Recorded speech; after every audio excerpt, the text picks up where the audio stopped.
Imagine ser traído pelos próprios irmãos, vendido como escravo e lançado em uma prisão injustamente. Agora, imagine que, mesmo diante de tudo isso, você se torna o homem mais poderoso de uma nação inteira. Essa é a história de José, um jovem sonhador que enfrentou as maiores provações da vida, mas nunca perdeu sua fé em Deus. Fica comigo até o final, porque essa história tem uma reviravolta incrível e um ensinamento poderoso para a sua vida. José era o filho favorito de Jacó, e isso despertava a inveja de seus irmãos. Certa noite, ele teve um sonho. No sonho, ele e seus irmãos estavam no campo, amarrando feixes de trigo. De repente, o feixe de José ficou de pé, e os feixes dos irmãos se curvaram diante dele. Depois, teve outro sonho ainda mais impressionante. O sol, a lua e 11 estrelas se inclinavam diante dele. Quando José contou esses sonhos à sua família, a ira de seus irmãos se acendeu. "Você acha que reinará sobre nós?" diziam eles com desdém. Mas aqueles sonhos não eram simples devaneios. Eles eram uma revelação do futuro. A inveja dos irmãos cresceu a tal ponto que tomaram uma decisão cruel: se livrar de José. Certo dia, enquanto ele se aproximava no campo, os irmãos tramaram matá-lo. Mas, em vez disso, decidiram vendê-lo como escravo para mercadores ismaelitas que passavam pelo caminho. José, amarrado e levado contra sua vontade, viu sua terra natal ficar para trás.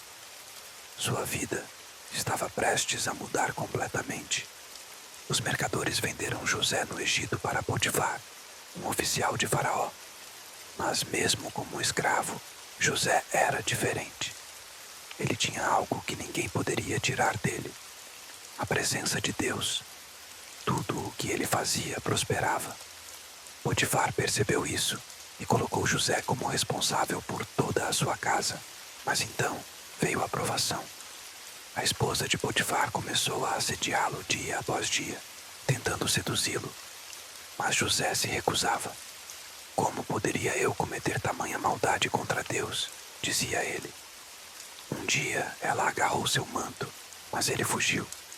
Furiosa, ela mentiu para Potifar, dizendo que José tentou atacá-la. Resultado, José foi preso injustamente. Na prisão, José não se revoltou. Pelo contrário, ele permaneceu fiel, e Deus o fez prosperar até ali. Certo dia, 2 prisioneiros tiveram sonhos misteriosos. José interpretou corretamente ambos os sonhos, e, anos depois, isso mudou seu destino. Faraó teve um sonho perturbador que ninguém conseguia interpretar. O copeiro do rei, que já havia sido ajudado por José, lembrou-se dele. José foi chamado, interpretou os sonhos de Faraó e revelou: haverão 7 anos de fartura, seguidos por 7 anos de fome. Impressionado, Faraó colocou José como governador do Egito, o segundo homem mais poderoso da nação. Anos depois, a fome atingiu a terra de Canaã. Os irmãos de José foram ao Egito comprar comida, sem saber que aquele poderoso governador era o irmão que haviam traído. Após uma série de testes, José revelou sua identidade. Eles ficaram aterrorizados, mas José disse: "Não tenham medo, vocês intentaram o mal contra mim, mas Deus transformou em bem." José perdoou seus irmãos e trouxe toda a sua família para viver no Egito. Essa história nos ensina que, mesmo nas situações mais difíceis, Deus está no controle. Se José tivesse desistido no meio da sua jornada, jamais teria visto a promessa se cumprir. Talvez você esteja enfrentando dificuldades agora, mas lembre-se, Deus já tem um propósito para você.